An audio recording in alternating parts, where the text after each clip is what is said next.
എല്ലാവർക്കും സിനി ടൈം മലയാളത്തിലേക്ക് സ്വാഗതം. ഇന്ന് നമ്മൾ റിവ്യൂ ചെയ്യാൻ പോകുന്നത് രജനീകാന്ത്, നാഗാർജുന, സൗബിൻ ഷാഹിർ, ശ്രുതി ഹാസൻ, അമീർ ഖാൻ എല്ലാം ഒരുമിച്ച് എത്തുന്ന കൂലി. തിയേറ്ററിൽ പോയാൽ വർത്താണോ? Let's find. രജനീകാന്ത് ലോകേഷ് കനകരാജ് കൂട്ടുകെട്ട് അനൗൺസ് ചെയ്തത് മുതൽ തന്നെ സൗത്ത് ഇന്ത്യ മുഴുവൻ ഒരു ഹൈപ്പായി.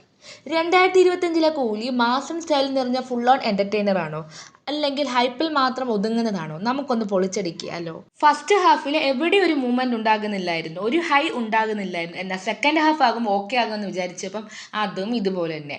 ക്ലൈമാക്സ് എന്ന് വെച്ച് കഴിഞ്ഞാൽ ഭയങ്കര ലോ ആയിരുന്നു. അനിരുദ്ധിൻ്റെ കാര്യം പ്രത്യേകിച്ച് പറയേണ്ടതില്ല. As always mass energy supplier. First half entry സീനിൽ ആ ഫൈറ്റ് സീക്വൻസ് ബീജിയം ഒക്കെ നല്ല വൈബാണ് നമുക്ക് തന്നത്. ബട്ട് ആവശ്യമില്ലാത്ത ഏരിയയിലുള്ള ബീജിയം ഒഴിവാക്കിയിരുന്നെങ്കിൽ നല്ലതാണെന്ന് തോന്നി. ശ്രുതി ഹാസന്റെ കാര്യം പറയുകയാണെങ്കിൽ പുള്ളിക്കാരി വെറുപ്പിച്ചിട്ടില്ല, പുള്ളിക്കാരി പറ്റുന്ന പോലെ പുള്ളിക്കാരി ചെയ്തിട്ടുണ്ട്. ഉപേന്ദ്രൻ എന്ന നടൻ നമുക്ക് അങ്ങനെ പരിചയമില്ലെങ്കിലും പുള്ളിക്കാരൻ ഗംഭീരമായിട്ട് പെർഫോം ചെയ്തിട്ടുണ്ട്, ഗംഭീരമായിട്ട് സ്കോറും ചെയ്തിട്ടുണ്ട്.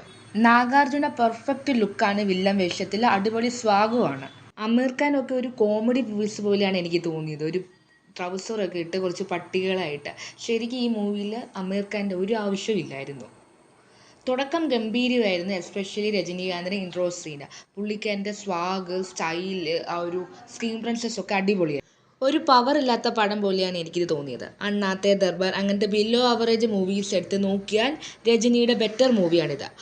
വൺ ടൈം വാച്ചബിൾ മാത്രമാണ്. രജനി ഫാൻസ് ആഘോഷിക്കാൻ പറ്റിയ കുറേ സംഭവങ്ങൾ ഇതിലുണ്ട്.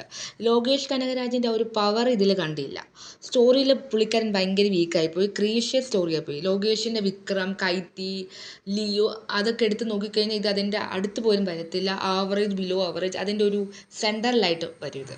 സൗബിനൊക്കെ സൂപ്പറായിട്ട് പെർഫോം ചെയ്തിട്ടുണ്ട്. കണ്ടു കഴിഞ്ഞാൽ വലിയ വില്ലനായി നമുക്ക് ഫീൽ ചെയ്യില്ല, കാരണം ഹീസ് എ സൈക്കോ വില്ലൻ.